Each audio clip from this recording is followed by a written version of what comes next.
music, out of art, out of comedy, out of Hmm. anything that makes life worth living.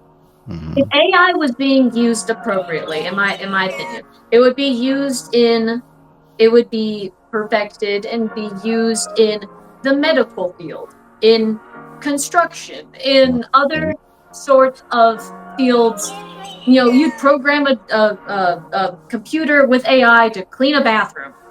The jobs that people don't want to do, that would allow people to actually do the stuff that they want to do.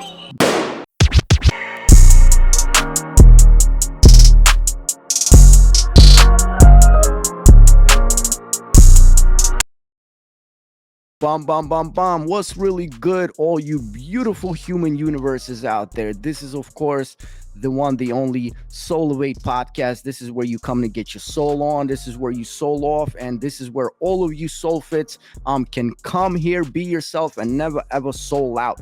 Today, I am so freaking excited because, yo, for real, this is one of my favorite rock stars out there right now.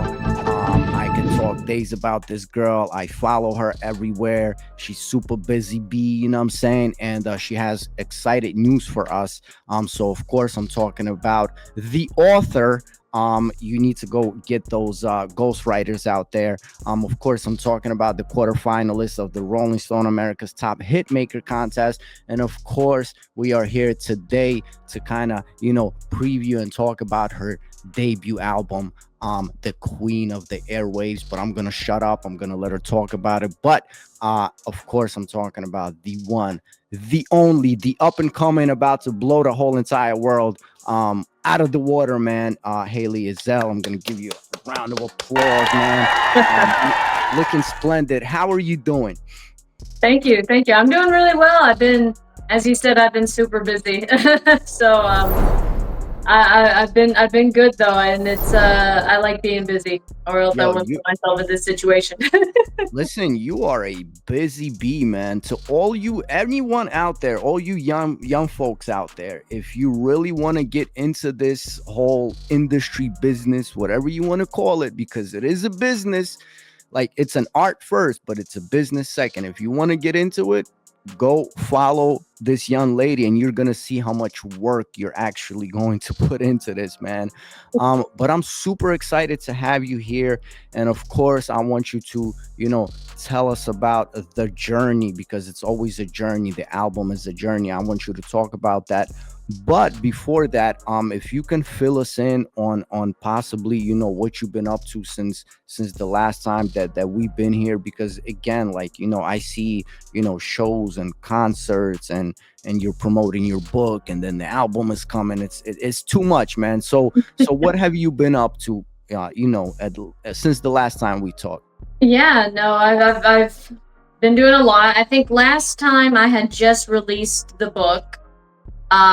So Yep. that was last time when Ghost Riders had come out.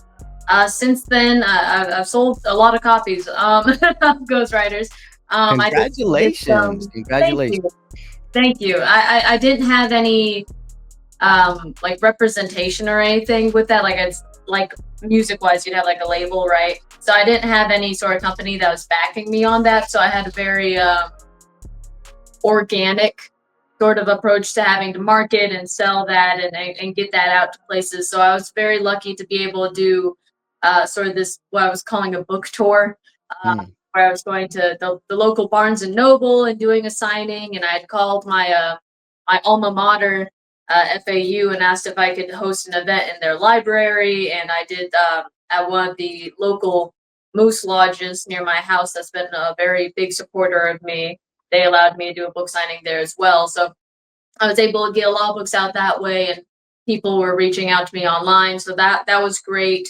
I did a lot of work this year in preparing to join as sort of an, what I call an auxiliary Hmm. uh, understudy, if you will, player for a Fleetwood Mac tribute band called Nice. Fleetwood Mac, but spelled FLEAT, Fleetwood Mac. And we did a show in Iowa. I didn't even know Iowa was in a different time zone. That's how I was completely new and green to that. So that was really fun, and I'm trying to set up my next batch of shows with them. They're great people, and I've been working lot, a lot, a lot, a lot, a lot on this album, trying to get it ready, and not just it, but my solo band to accompany it, Mhm.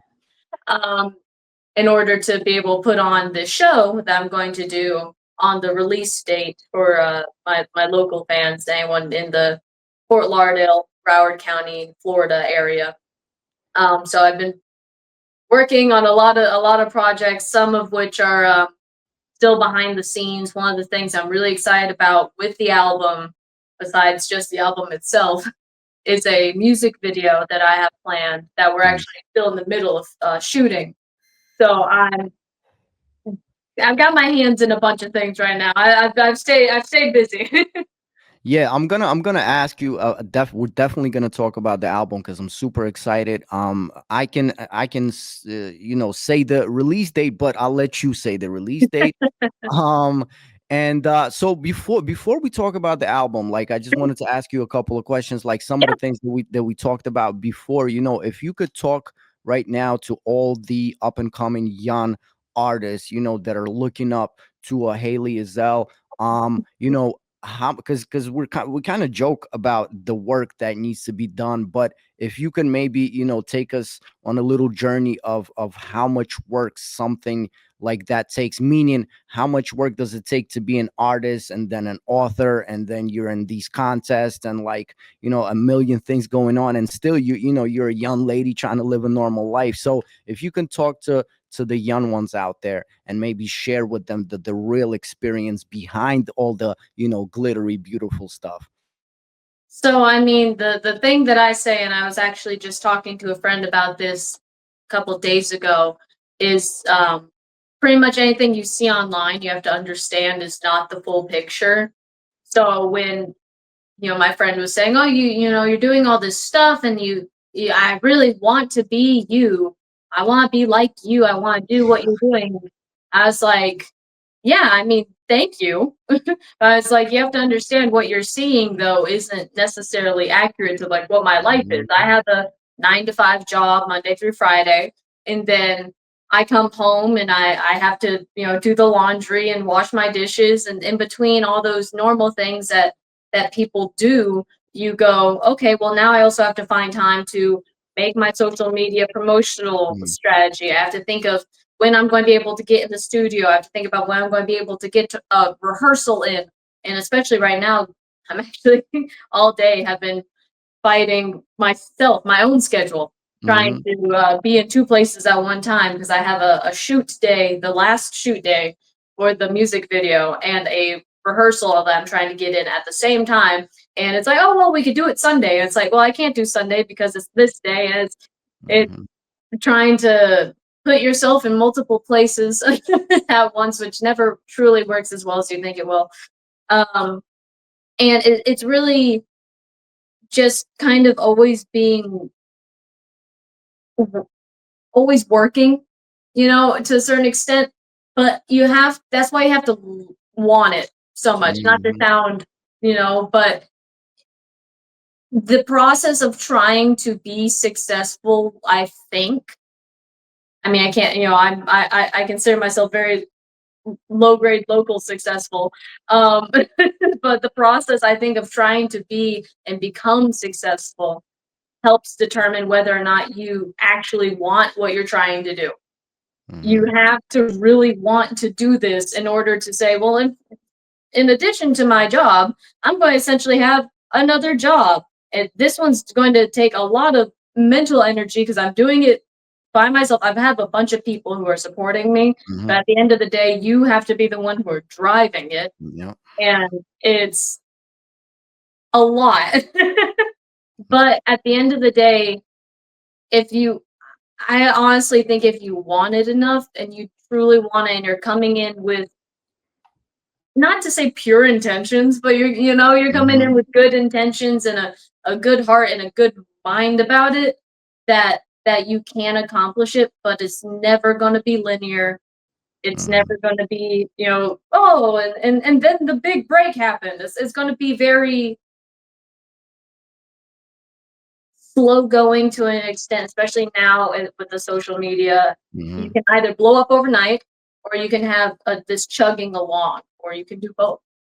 And I think just you have to work a lot, but it I think it pays off. Even on the smaller level, it pays off.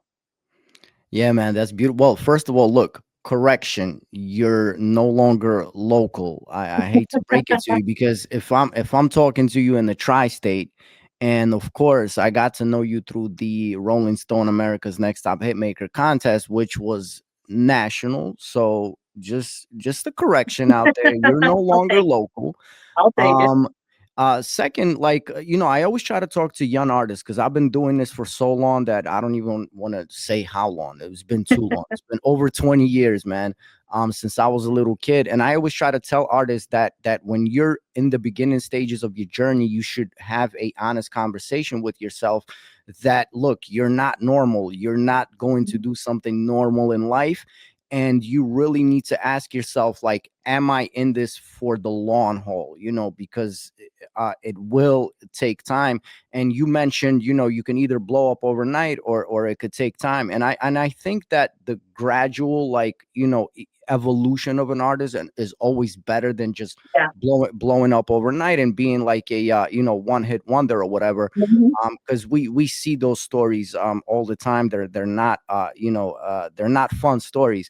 But so leading off of that, I wanted to ask you, and kind of to top off the last question, what would you say is your, like, driving mechanism, that inspiration, that spark, that I see you still have, and maybe you can give an advice to the young artists out there, something to look for that is more than just, like I said, the glittery, like you said, social media stuff that we all see, all the beautiful stuff, like, what's the one thing that they should have above the money, above the fame and success and everything, that will drive them, like you're driven.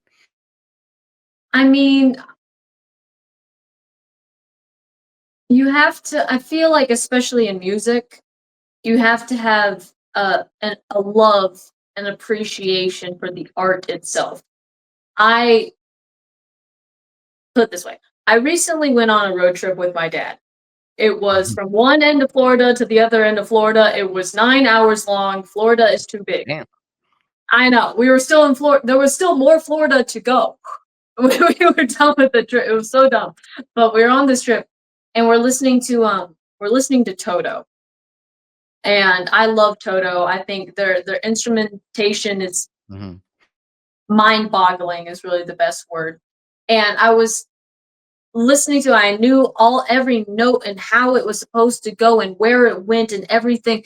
And I could just feel this movement in my chest, in my heart, in my mind, where I was like, this is not just something I'm enjoying casually. This is like the most in your blood sort of, can feel the oxygen flowing sort of thing of just not just enjoying, but understanding. And I'm not talking about understanding on like a technical sense, because God knows I Mhm. can't play Toto. Their stuff is really complicated, Mhm. but understanding it in like it's like a spiritual way.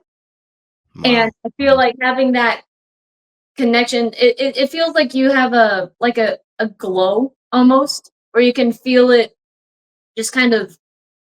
This sounds super artsy, but Mhm. you have sort of this glow and this warmth and this surrounding like click of understanding that this is what I want to do. This is what I want to be.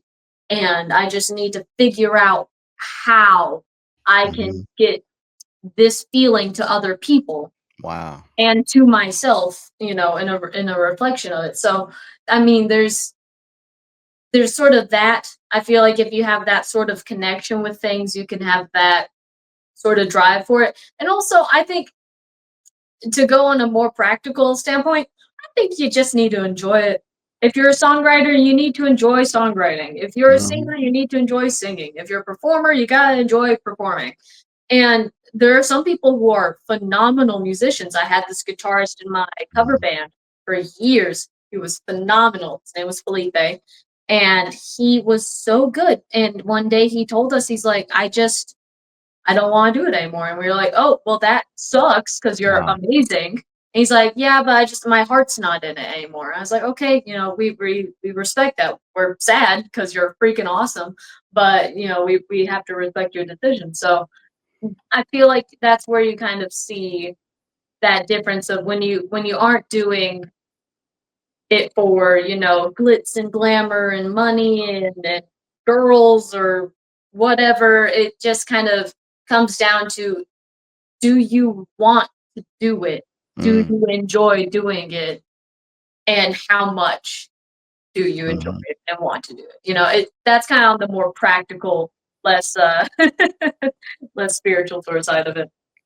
Yeah, that's really a good answer, man. I think one of my friends, he's also, like you, he's a multi instrumentalist and multi instrumentalist. And by the way, I had to change my background because I had a previous background from my other podcast. But anyway, I feel a little dumb, but we're all honest on this podcast. But what I was gonna say is my boy said something. He said, "Look, one day my dad." Was questioning me about my whole music career, and then he looked me in my eyes and he said, "Look, well, you're gonna do it anyway." So shout out to Felipe, whatever you're doing out there. But that's exactly what I was talking about. That all of you artists out there, you should have an honest conversation with yourself. So before I move on to the juicy stuff about Queen of the Airwaves, obviously that's what we're here for. I want to ask you this question that I've been asking everyone from literally rock and roll legends to some of my friends that have been on the podcast that are musicians, and this is a very like important questions in the time that we are living in. Jeez, I can't believe I said in the time we're living in.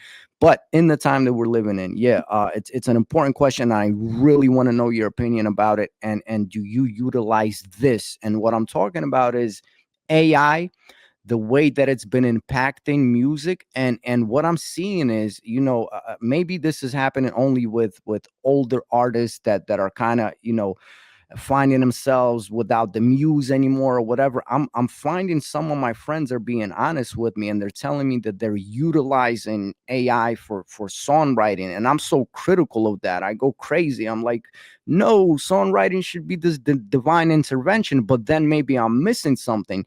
So what do you feel about AI? And I just want to share a quick story with you. This is like super quick.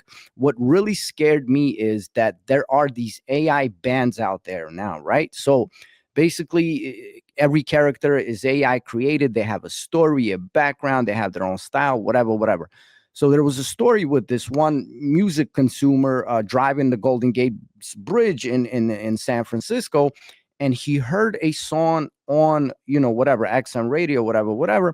Then he looked up this band. He found out that the band was AI, but he said, I didn't care. And that's what scared me is that the music sounded so good to this consumer that he said, I don't care at the end of the day if it's AI, if it's not. So my question is, how do you feel AI will impact the music scene nowadays?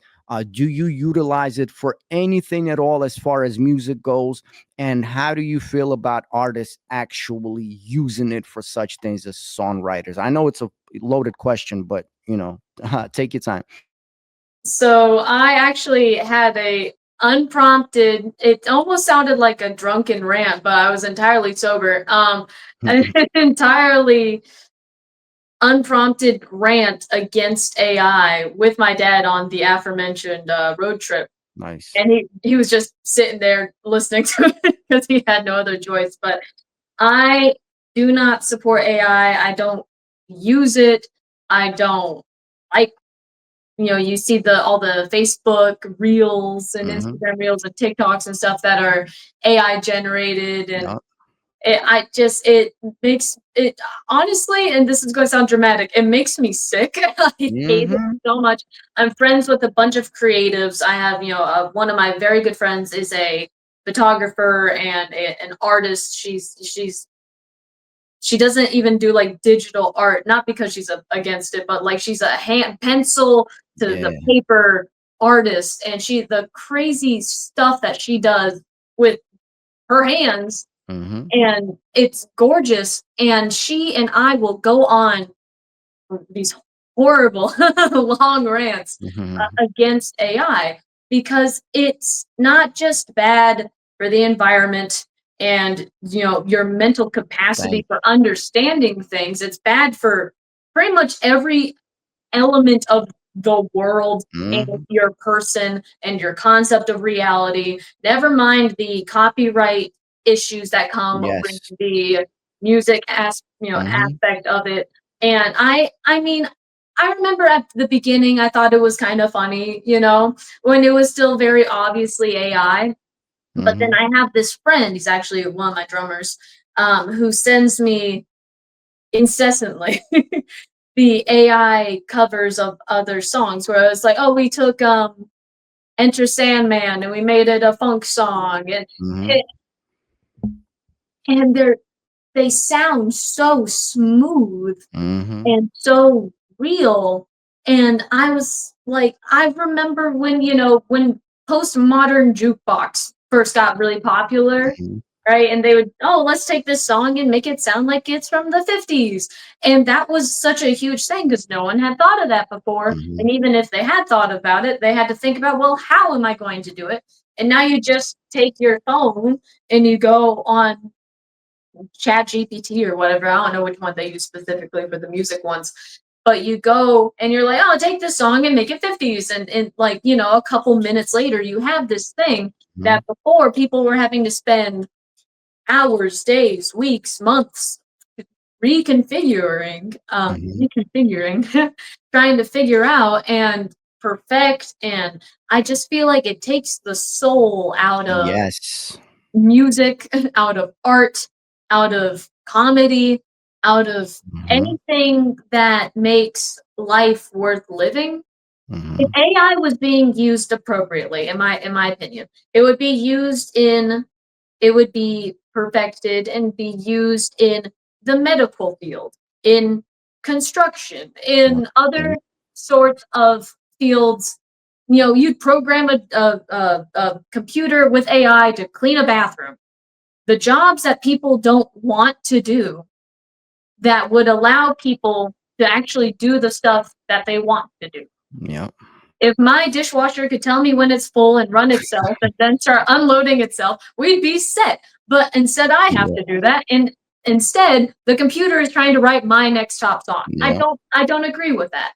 I think that's completely out of order. And I honestly, I mean, I'm not trying to make any enemies, but I Mhm. honestly think anyone who's using it for their music and saying, "Oh, I wrote this," needs to take a long, hard look in the mirror at themselves and think about the implications of what they're doing Mhm.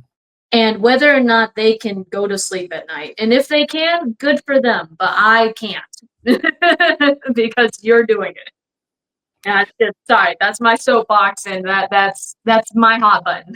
Nah, listen, I agree with you on every single point you made, and I've been super critical about it ever since this whole thing. I just want to tell you that you would be shocked at some of the artists that are using it. Like you would Yeah. never think that people would do that. And just on the copyright note, Mhm. quickly, I want to say because on the other podcast that I host, Prove to Me that You're Live, we were honored and privileged to have I don't know if you heard about the story, the OpenAI whistleblower Suchir Balaji that got killed.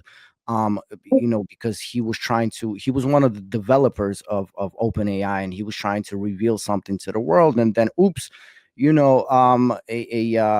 a setup murder, whatever they called it, Wow. him unaliving himself, and his parents, that they've been so brave, they've been pushing his mission. They're out there, you can check them out, Mr. and Mrs. Balaji. But the point, just to add on to what you were saying, is because I didn't even realize this, is because the Suchir's mother told me that the way it works is like, back in the day, not too long ago, your song, your material, whatever, if it's on Google, if it's somewhere, you still have some sort of a copyright on it. The way it works with AI is they take a Hailey Ezzell song, they feed it through AI, it chops it up, does whatever it does, and it comes out as something else while it's a part of your creation, and you no longer get any sort of copyright for it. So all you artists out there, please understand, and this is the last thing that I'm going to say about it, is I made videos about it, I talked about it, and I appreciate what you said. Is I think that ultimately it will end up sucking the soul out of the creative process, because the creative process, to me at least, has always been like this divine intervention. You're looking for the spark, you have the feeling, you plug in the source somewhere, it comes to you and comes out. And even when we get writer's block, man, it's always been a natural process. So you got to love your writer's block, man. So that's all I'm gonna say about it. Moving on to the album, man, I am super excited about it. So what I want to know is, when did the idea come about? Why the name? And what's the theme and the concept? Because again, people, you have to understand, you're looking at a young, Mozart, a prodigy, a multi-instrumentalist, and an exceptional songwriter and author. So that's why I know that this album is not just like any other album. So yeah, so when did first ideas start looming about it? What's the story behind it, and why Queen of the Airwaves? Thank you. So essentially the very beginnings of the ideas for the first song on the album really kind of started coming to be about, I think it's about 4 years ago. And that's, when the life experiences started. And that's kind of where it began, and I've really been working on it since then, in some facet or another, and varying in the amount of time I've been giving it. So that's kind of where it began. I had some classes in college, where I was majoring in writing specifically so that I could have my song lyrics kind of peer reviewed, if you will. So I was having some classes where I was thinking about songwriting a lot, even though that wasn't the purpose of the class. But I was thinking about it and really trying to get those gears turning. And the first song that I wrote for this album was "Wanting You," which has been previously released. Mhm. Had previously been released, but has been sort of re-recorded and reimagined in a way Mhm. for this album. There's actually two versions of it on the album. I'm seeing it from my Evanescence poster today, Wow. and it was kind of inspired by what they did on the Fallen album, where they had the song "My Immortal" and they had the song "My Immortal" band version. And the first was just a synth piano vocal track, and then the Mhm. other was a full band. So I was able to build it into that. Mhm. So that's kind of where it started, was with "Wanting You," and really the concept of the album is a little loose. I want to just sort of put together my what I thought were my strongest songs, like Mhm. everyone kind of does. But upon thinking about it and really trying to find those through threads, it's really about interpersonal connections. I Mhm. really find the way that people interact and how they act to be very interesting, Mhm. almost in like a scientific way. um, Watching, on a very basic level, a friendship relationship, a parental relationship, Wow. a couple's relationship, depending upon where in that stage of that relationship they are, and how these different things express themselves, how we act differently, and how we respond to the stimuli that is other people, which is part of why the AI thing bothers me so much. Mhm. Is because you're stripping out the human interpersonal thing of life. Mm-hmm. So that's kind of the through line throughout the album, is either ruminating on, a experience with another person, or a feeling of an emotion just on a very deep level, or sort of a reaction to things that are done around you. It's kind of all based in that interpersonal, what are we to the people around us sort of Nice. realm. And I think one of the other questions you asked was regarding the name. Am I The correct? title. Yep. Yeah. Mm-hmm. So the title track and the title of the album, therefore, is Queen of the Airwaves. And that is looking into specifically parasocial relationships. Wow. The relationships that you feel with, famous people, for example. That's usually the easiest example to give is, I'm watching this YouTuber Mm-hmm. and now I feel like they're my friend, even though you've Yep. never met them. So this song kind of takes it down the musician path. This is SouLivate. And then it goes, okay, well, what if, someone took this way too far? And Mm. that's kind of where Queen of the Airwaves came from. And then when you write a song called Queen of the Airwaves, it can't not be the title track because Mm. that's just too good of a name, to be Yeah. honest. And as soon as I came up with it and thought of it with the whole context of that being the name, I could picture the album cover. And that's where that's the song that's going to get the music video as well. So I was able to kind of really flesh it out in a lot of ways. So that's why it ended up being the title track. Nice, nice, man. You blew my mind because I knew it was gonna be, I knew it was not just gonna be a collection of some songs. I knew there was gonna be a concept behind it, man. But that's very, very interesting, man. Thank you. And I think it's so beautiful when you have those albums that ultimately become like our playlist throughout our life. Those legendary albums that I think this one will be.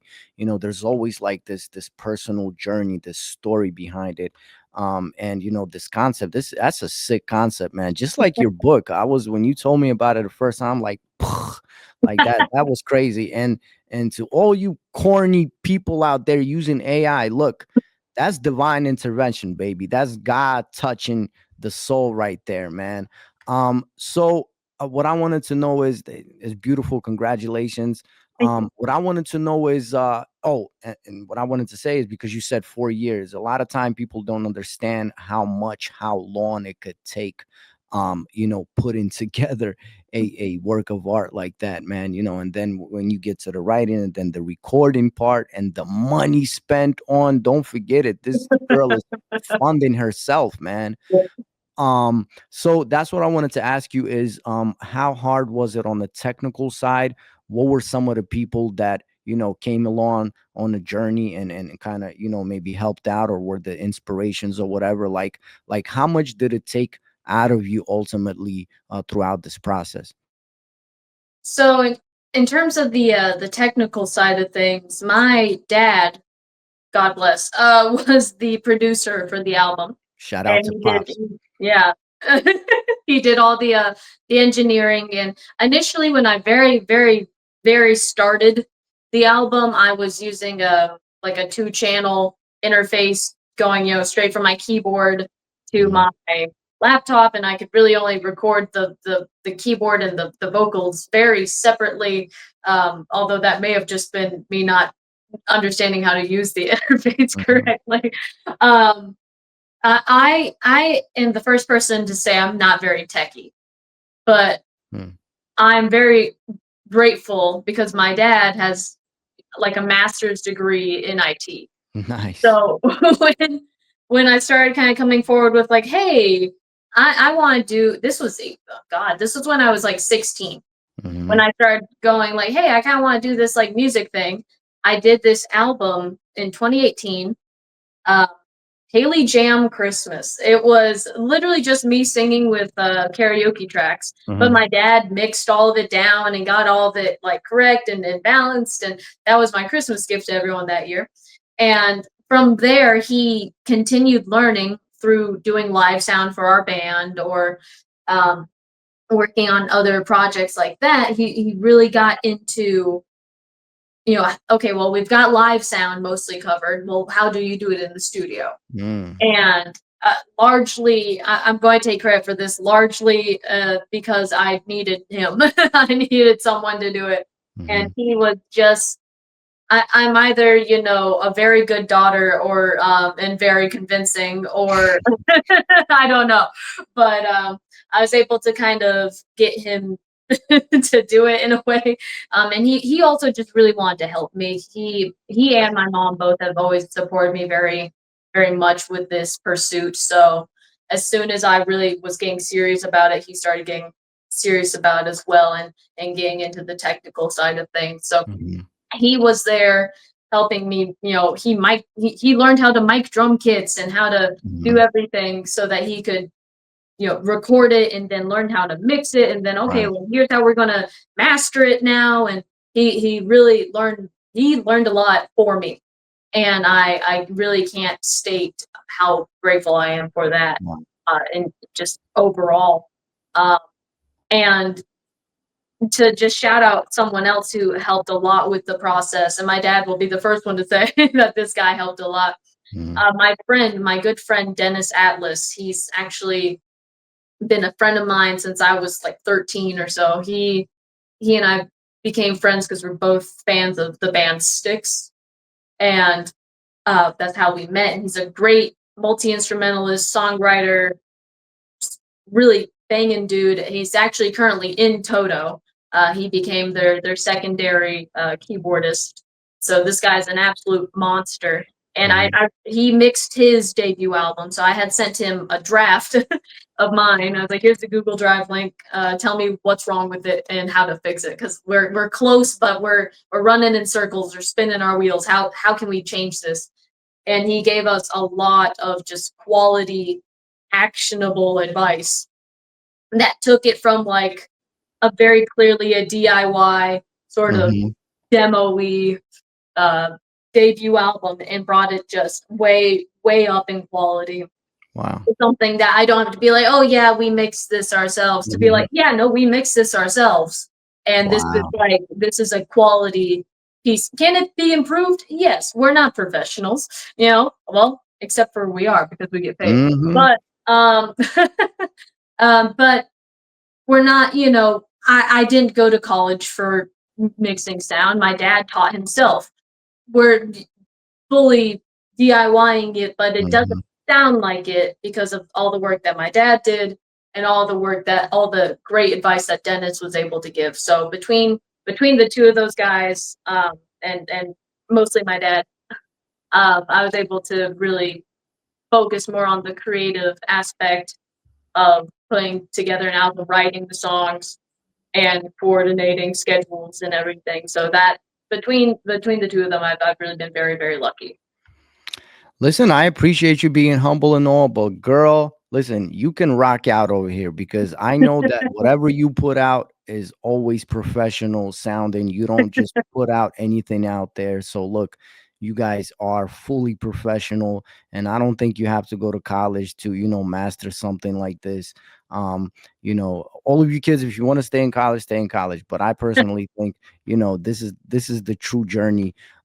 So shout out to your mom, to your dad, to Dennis. I think it's so important to have that, support group, man, especially through a journey like this, because Mhm. it's, behind the scenes, man, it's always up and down. You get all kinds of days. You get discouraged some days, you get angry some days, you get too happy some days. So, it's a journey, man. It's life.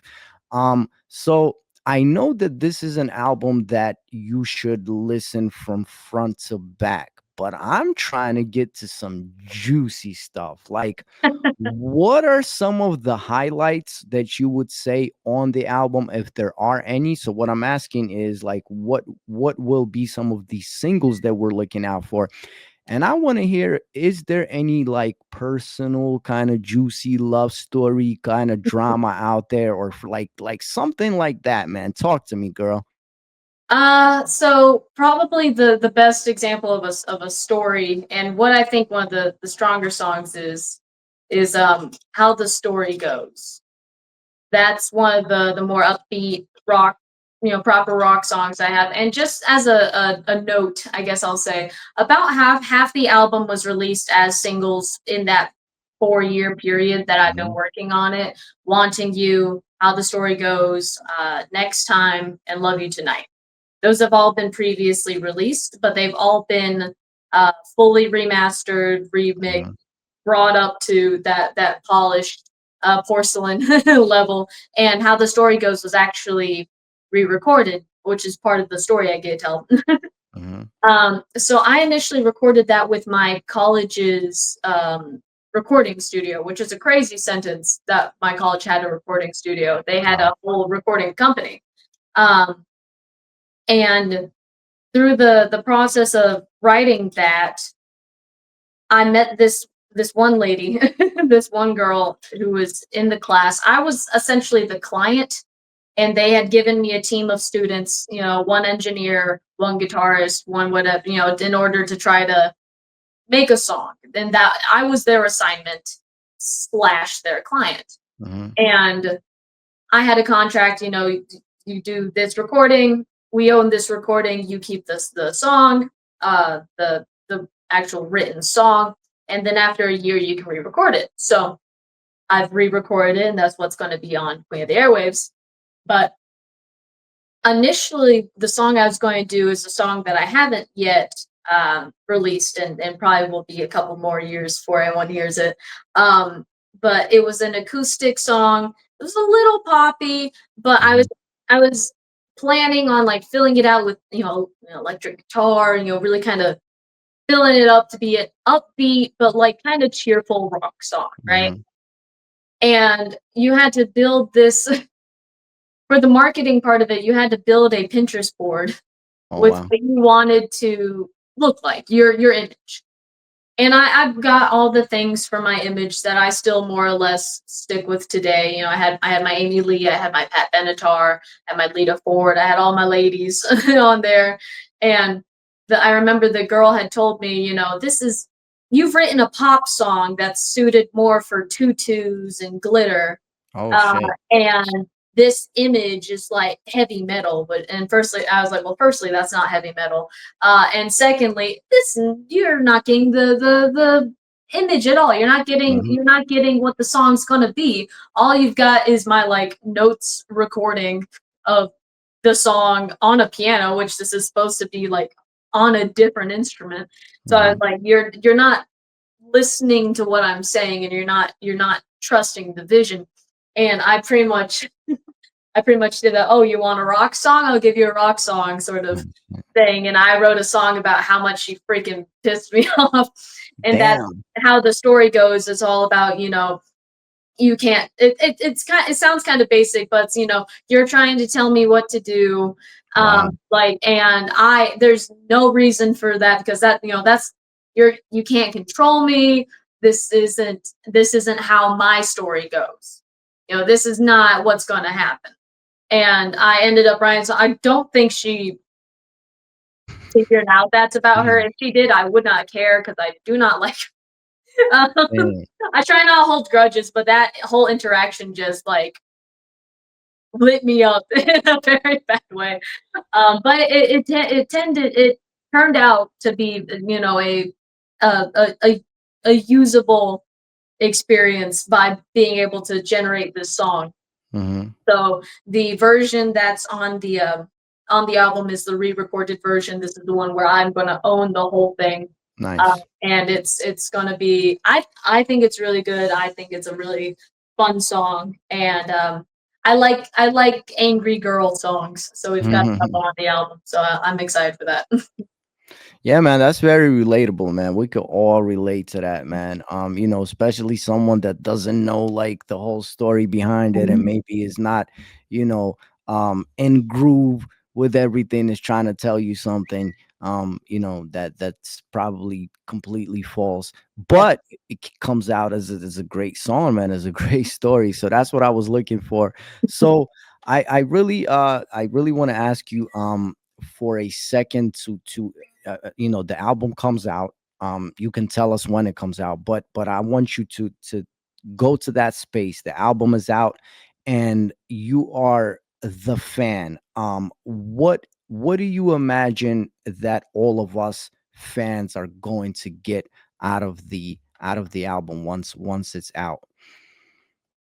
So the album will be out in November, November 21st. It's a Yeah. Friday. And I'm really kind of hoping that fans and new listeners alike will really sort of get sort of a welcome to Hailey sort of thing. The way I look at the album is just a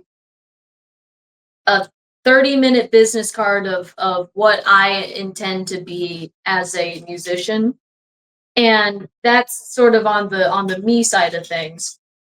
For the fan themselves, I'm hoping that they're finding some deep, but not deep but not pretentious, interesting but not overly complicated, sing along but not simple songs that they can enjoy, that they Mhm. can kind of set as a soundtrack. When they have their beach day, they're like, okay, let's put this Nice. song on. When they go to prom and they have their slow song, they say, let's put this song on. When they're breaking up with their boyfriend, they're like, I will can't deal with you anymore, and they listen to this song. And I just want something that resonates with people. And Mhm. I'm hoping that there will be one song out of the effectively seven on the album that will really kind of go, oh, that's me. I understand that. That's the situation I'm in. That's Yeah. what I'm dealing with. I know what that is. I let me play it again. Let me play it again. Let me keep it going and just kind of meld with it. And I'm hoping that sort of harmony between the song and the listener generates, and that they're able to really Mhm. get something out of it more so than what I got out of it from making it. That's kind Mhm. of my goal. Listen, that was great. I'm sorry for like these loaded questions, but I gotta do another one, man. You're good. I have you here for an hour, and then I appreciate you so much. I appreciate you coming out, being so kind and coming out and doing this. So, my question is, again, it's a little loaded, but so imagine that it's 10 years down the line, and where do you think, with everything that's going on, again, remember AI and the way the industry is going, so in 10 years, where do you imagine that we will be in the music scene, and where does Queen of the Waves fit and ages into this whole chaos that we are living through in 10 years time, if you could imagine? So I hope that we are more resilient as artists in a way. I think in 10 years, even let's say AI gets 100 times more popular than it is. Hmm. Let's say it gets, because it's already wildly popular. Yeah. Let's say it's overrun our TV and our music and our everything else. I think that musicians will still be out there playing their hearts out, trying to write the next big song, trying to find something that resonates with them, because I think that is one of the guarantees of humanity, is trying to find some way to go, I'm like you, you're like me, Yeah. let's express that somehow. And I think that's probably true across the arts. For example, you see that kind of with just the development of indie artists and indie films Yeah. within itself. You see that we have these big companies taking over, and you can really only be seen by any substantial amount of people, or heard if you're on a label with a company or something. And in response, people said, okay, well, I'll just figure out how to do it myself, and I'll promote it myself, and I'll become this thing by myself. And that has become wildly popular. And I think that 10 years down the line, we're still going to have that. We're going to have some sort of adaptation Mhm, to reflect that you can't get rid of us. And mhm, I'm hoping in 10 years' time, Queen of the Airwaves has been remixed and remastered and re-released, and everyone is very excited right. about it. And that whatever superhuman technology of it allows me to make a crazy fun music video for every song.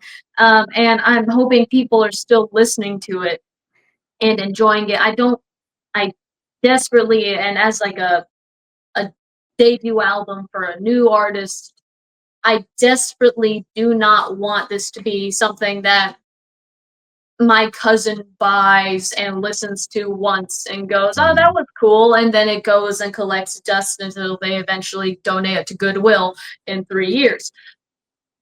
If that's what they do, it's fine, but you get what I mean. I mhm, want this to be something that has some sort of sticking power, so I'm hoping, when we're listening to the radio and they're like, uh, you know, it even in 10 years time it'll still be like your hits from the 90s to today, and it'll still, you'll turn it on and it'll still be Imagine Dragons, and I'm hoping the song after that will be Wanting You. I'm hoping mhm, that it will have entered the social mind at least in some way, if not a huge monumental Taylor Swift way, at mhm. least in like a, wow, do you remember that song? That song was cool. Yeah. Let's put it on. Let's hear it again. Hey, I hear that she's playing a small local tour even.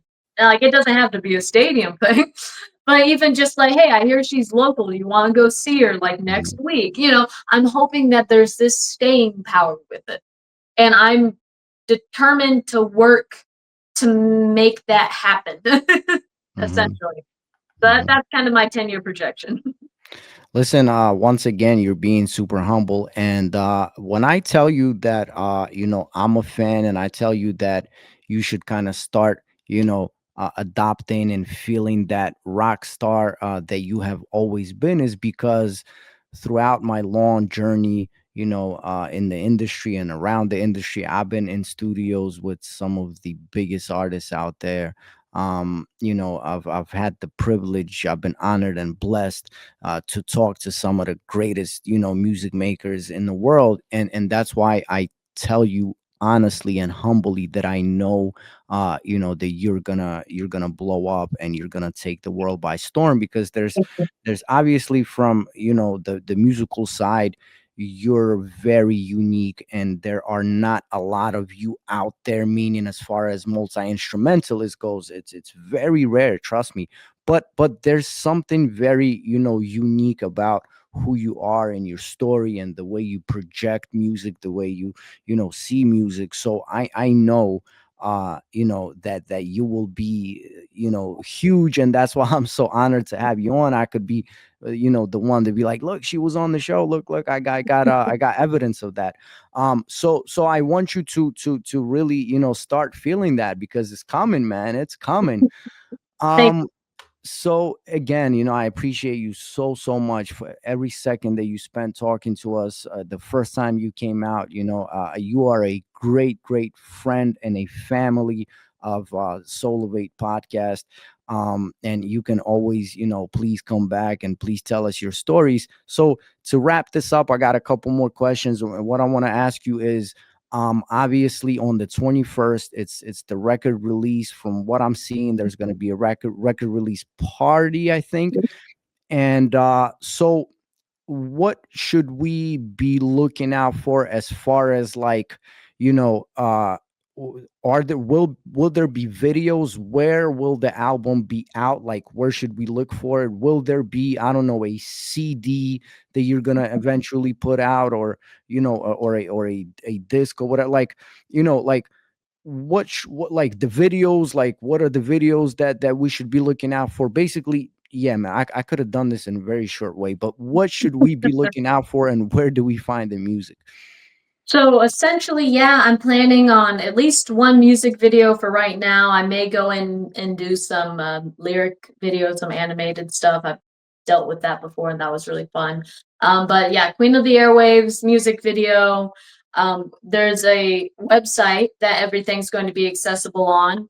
It's called queenoftheairwaves.com. Nice. And I'll send all the links and everything so it's Please. clickable. Yep. But that page will go live on the 21st. That's my current plan. And from there, you'll be able to get all grades of merch. We have custom shirts, Queen of the Airwaves shirts that are coming out. And yes, there'll be CDs. I'm actually working to get vinyl done as well. Nice. I'm extremely excited for that. You can't see it, but I'm right next to my record collection. Nice. So I love vinyl, so I really want to Me too. go through this and get sort of that physical media produced. And all that is going to be available through that website, and through all of my social media. We'll link that page, and you'll be able to see everything through that. And yeah, I'm just really excited. We're going to have the release party on the 21st. That's going to be in Coral Springs, Florida, at a bar called JD's Bar and Lounge, which, for fun fact, for years, I was the only person. The bar itself had a rule that if you were under 21, you weren't allowed in after 8:30. Mm-hmm. Makes sense. They serve food, but it was the rule of the bar. But because they knew me for being in, I've been in bands since I was 15. Mm-hmm. So since they knew me as a professional, and they knew that I liked to come in and see the bands, I was the only person under 21 for years allowed to come in and see the bands and not be asked to leave. So I've really been home there for many years. So they were gracious enough to allow me to host my party there. And one of the cool things we're going to be doing is playing the whole album live in order, Wow. track by track. And there's going to be it's a 4-hour event. We've got my cover band opening and closing, and then in the middle we'll be doing the whole shebang with my solo band. So that's going to be a really involved, fun time for everyone who's local. I'm going to try to film it and put it out after the fact so that everyone can see it elsewhere. So that'll be really cool. And yeah, I'm really, depending upon how people are liking it, I'm gonna keep promoting this thing until my arms fall off and I can't type anymore. I'm very proud of this project, and I am really just looking to get to as many people as I can to have them at least give it a chance. So I'm very excited, and I'm looking forward to people being able to hear it. Yeah, man, we're here. We're gonna be pushing it. 'Cause we're right behind you. We're in your corner because once again, we believe in you. For all you young artists out there, it's one thing to record something, but like Hailey said, one single should take you at least 6 months to keep pushing. Please remember that. And to all of you, if you got dazzled by Hailey and you missed a gem that she said, she's actually putting this out on her own website, which is very, very smart. This is a gem for all you young artists out there because we're not hating, but all the streaming platforms, they are sort of, let's say, I'm gonna be nice, underappreciating an artist. So it's a very smart thing to do, to have that one exclusive spot where the fans can come and purchase all the stuff like the t-shirts, the this, whatever. So I think that's amazing. That's wonderful. Again, we're in your corner. And I want to say again, from a fan standpoint, is that I really appreciate that you are doing this and you're staying true to yourself, because actually, to go back to what we were talking about AI, people like you are given a pushback, and we are seeing a trend online where the fans right now are subconsciously maybe given a pushback, because now we're seeing a trend where people want to see live people.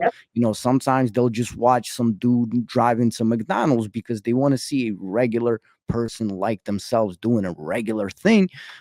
So we appreciate that you are here. I always say you are a gift and a blessing. Please remember that you are special. So I will let you take us out of here. You can either express your appreciation to the fans, whatever you want, and also, remind us, why you are, doing this, and whatever you want. You can take us out of here, man. Yeah, I want to say thank you again for having me back. This was really great. I was glad that we were able to set this up and that you were so gracious in having me back. I really appreciate that. And I just want to say that the fan response that I've been getting since I announced online Mhm. that this album was coming out has been insane. Like I was expecting like my grandma to comment on it and be like, "Oh, this is cool," and she did. But the amount of people who have been commenting and liking and sharing it, this might just be me, but it's such a big deal when someone Mhm. takes even on like Instagram or Facebook and shares Yeah. it to their story or to their page, because it's not just like, oh, congrats, and let me scroll on. It's like, let me promote this to my friends. To it's the virtual word of mouth. Yeah. And so I've been getting so many people who've been sharing it. I've got friends who own businesses who have been like, hey, you need to check this out when it comes out. It's coming, you want to see this. And it has been overwhelming, the response that I have been getting just to the announcement of it. I've not even put any I've not put any clips out. There's nothing. It's been the announcement, and I've been following up with like these song by song Mhm. behind the scenes, if you will. And it's been just a consistently great response. So I'm just so Nice. grateful to everyone who is, supporting me and have been supporting me for so many years, and the people who have found me by chance or happenstance and have gone the extra mile of not just liking or commenting on my YouTube video, but then going and following me on Instagram and Facebook and trying to follow what I'm doing and actually trying to support me. It's the Mhm. craziest thing ever. That I'm like, what do you mean you're what do you mean you're so excited to see a new video? What do you mean you're so excited for this album? It's just a thing I made in my garage, but it's not. Mhm. It's to these people, they're like, oh, this is the coolest thing ever. Let me tell everyone about it. And it's overwhelming, and I can't stop saying how thankful and how grateful I am to the people who have been supporting me, and I really appreciate it, and I hope that everyone enjoys the album after all this hype. Listen, so us artists, we do leave a piece of our souls on Mhm. these bodies of work. So thank you for a piece of your soul. I'm super excited. Please remember, everybody, Queen of the Airwaves, November 21st. Go get yourself that original copy, because I'm pretty sure 10 years down the line, here's my take, is going to cost $1 million on eBay. So go get yourself one while it's still here, man, and available. I can't express how grateful I am to everything that you're doing. Again, SouLivate podcast is your home podcast, baby. We love you. Keep doing your thing. All the links, everybody, will be in the description, because there are books, there are singles, there are videos. This girl is busy, man. So Hailey Ezzell, I tip my hat off to you. You are one of a kind. Thank you so much, and please come back, man. We love you. Will do. Thank you so much. Thank you, and congratulations. Thank you. Give my love to mom and dad and everybody, man. Will do. Yep. Later, I'll send you the copy. I'll send you the link tomorrow, man. Perfect. Sounds good. Thank you.